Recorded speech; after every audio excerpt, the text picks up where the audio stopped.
Hello mga kabibig, welcome back sa rin bagong YouTube channel. Ito ang pinakamaingay ng YouTuber sa balat na YouTube. Ako si Kabibig, maglabag-labag ito with evidence na ko po. Talagang gusto ni General Torre na magkaroon ng boxing match kasama si Baste Duterte. Naku, kumasa sa hamon si General Torre kay Baste Duterte. Talagang athletic pa rin at very energetic pa rin si General Torre. Hindi natatakot kay Baste Duterte. Oy, ito kasi si Baste.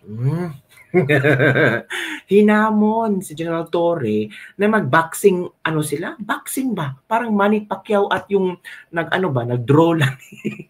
Para yatang gusto maging popular tong dalawang to eh. Tapos dito, Torre kumasa sa sapakan challenge ni Baste Duterte sa isang kondisyon. Oh, may isang kondisyon si Torre. Ano kaya ito?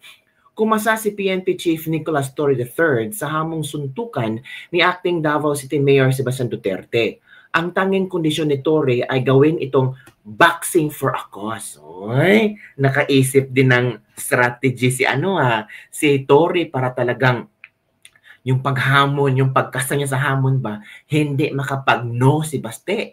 Boxing for a cause. Dito dahil daw sa yung kung magkano yung malipon nila, kung sino yung manood at malilikom ay magamit sa pagtulong sa mga nasalanta ng bagyong Krising at Habagat. Uy, napaka-noble naman ni General Torre. Talagang kinonek niya sa bagyong Krising at Habagat. Nakakita siya ng kung nakita siya ng way para hindi makapag-say no si Baste. Ang tanong, mag-say no ba or mag-say yes si Baste? Big, kasi si Baste ang humamon eh. Kumasa si Torre. Tapos may isang kondisyon si Torre na kung magkaroon man ng boxing match sila ni Baste, dapat boxing for a cause. Uy, grabe ha. Sinabi ba ni Torre na handa siya sa darating na araw ng linggo, July 27, at dapat daw sa Araneta. Uy, Araneta? Paano yan? Ang bilis naman ng panahon na. Ngayon, July 23 ngayon. So, may 4 pa na araw to prepare the ring and na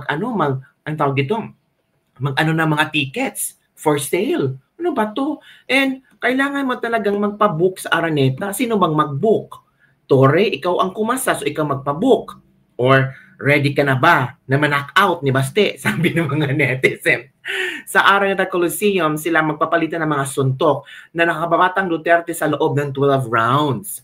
Kung sakali alam niya naman na hindi pwede sa Araneta Coliseum, kahit saan na may boxing ring ay haharapin niya ang tumatayong alkalde ng Davao City. Sabi ni Torre, tamang-tama dahil marami ang nasalanta ngayong bagyo at baha. Maybe we can use this moment as an opportunity to raise funds in a World Charity boxing match. Naghamon siya ng suntukan at sa atin naman, whether he is serious or not, let's put this on a better cause. Using kung ano yun ang gusto niya, madaling mapagbigyan yung boxing na lang para madali i-set up at gawin. Uy, talagang si Torre ha. Talagang, it's up to him. He was the one who's issued the challenge. On my part, I am accepting the challenge. Wow! Iba na to, kabibig. Ano kaya ang mangyayari? So, eto kabibig, yung pagsagot ni Torre sa hamon ni Baste Duterte. Grabe ha, Torre ha. Ikaw na boy. Ikaw na ang expecting na ang mga tao na talagang, mananalo kaya si Torre. Wait muna, hanapin ko muna kabibig ha. Nasaan ba yun? Nasaan ba yung kay Torre? Parang excited si Torre mga kabibig na tawag dito, magkaroon ng boxing match sila ni tawag dito, Baste Duterte. Ako naman kung pwede, bakit hindi? Para makita natin kung sino ang, energetic at malusog sa dalawa.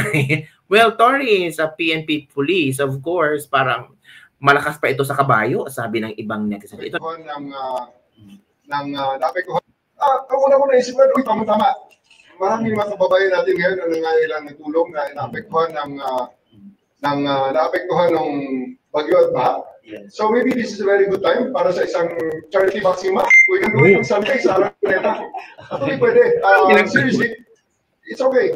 Maganda pang charity, at least makatulong kami ni Mayor Baste sa ating mga kababayan na salanta, ang proceeds nung kung ano man ang, kasi sigurado maraming manunod dyan eh.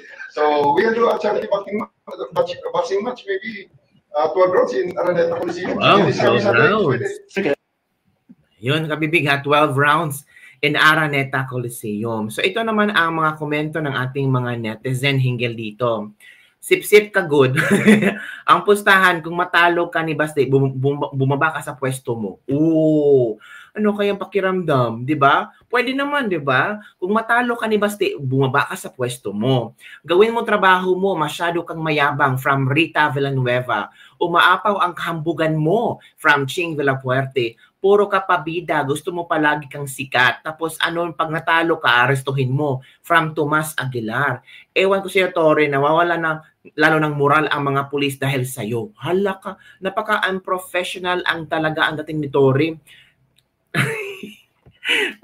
So ito na, ito kasi si Baste Duterte nanghamon. Talaga Baste, no? Mahilig ka talaga ikaw manghamon kay Torre. Alam mo naman si Torre na ngayon na parang confident na parang wala na inuurungan si Torre ngayon eh. Kasi favorite siya ni BBM. So ito kabibig sabi na nga iba nga kasi si Torre favorite ni BBM, parang hindi natakot. Oh, ito na. At saka may kaso ka na yun eh. Think about it. Oh. Gusto mo harasin ako, harasin mo lang ako. Kasi matapang ka lang naman, we have the position pero gusuntukan tayo, arap kung makaya, bita. Ganun lang. Tama-tama, dahil marami ang nasalanta ngayon ng bagyo at baha. Maybe we can use this moment or this opportunity for to raise funds in a charity boxing match. This coming, kung para mabilis, this coming Sunday sa Araneta, 12 rounds, pwede. 12 rounds sa sundukan para maganda. Battle of Legacy. So yun, kabibig. Well, I do understand the sentiment of Baste Duterte. Kasi nagbago daw si Torre, parang naging hambog. Sabi ni Baste, naging matapang ka lang kasi paborito ka ni Marcos. Kasi ganito, ganyan, tuta ka ni Marcos, na-promote ka. Na-understand ko naman yung feelings ni Baste at na-understand ko rin yung feelings ni Torre. Kasi kung ikaw ay talagang nasa side ng gobyerno, favorite ka ni BBM, natural, may sinasandigan ka na presidente. Kasi nakikita ni Torre ngayon na powerless na ang mga Duterte. So pwede na siyang sumagot-sagot, pwede na niyang baboy-baboyin ang mga Duterte. Anong ginawa niya Katanadigong? Di ba? If you saw all the videos, di ba? Si Amy Marcos, pinakakasuhan, pinapaiimbestigahan si Torre at yung ibang grupo niya noong si Tatay ay inilipad nila sa The Hague. So talagang, powerful na ngayon si Torre. Kaya kung may mga katanungan ganyan, kung powerful ka, kung feeling mo astig ka, talagang sasagutin mo sila kasi ikaw ang may power ngayon. Sabi ng iba, sige lang Torre, enjoy mo yan, yung moment na yan. Kasi pag 2028, uupo si BP Sara bilang presidente, tingnan natin kung saan ka pupulutin. Sabi ng isang netizen. Mga ibang netizen din na supporting General Torre para daw mas masampal itong si Baste kasi kung hambog si Torre, mas hambog daw si Baste, sabi ng ilang netizen. Sampalin mo yan Torre, i-knock out mo yan Torre para malaman ni Baste na hindi siya tapang-tapangan lang yan. Kasi Duterte, yun ang sabi ng ilang netizen. So kay kabibig, ano sa tingin nyo? Ako naman, kung pwede, huwag nilang ganitong klase. Kasi alam niyo naman, hindi yung boxing na Torre at Baste, hindi yan problema ng taong bayan. Ano bang problema ng taong bayan? Manila o baha? Nangangailangan ng tulong. Iipunin ang tubig, baha. So yun lang, kabibig, ang ating Ladies Lebek-Lebek for today. Naku, grabe. As in, talagang kumasa si General Torre sa hamon ni Senator Baste. We don't know later on, ni Mayor Baste Duterte. If Torre will listen to how Baste able to to explain kung bakit niya hinamon si Torre, baka maintindihan ni Torre kung ano ang ibig sabihin ni Baste, di ba? So, yun lang kabibig. Don't forget to like, subscribe, and share this video. Bye everyone. See you next time.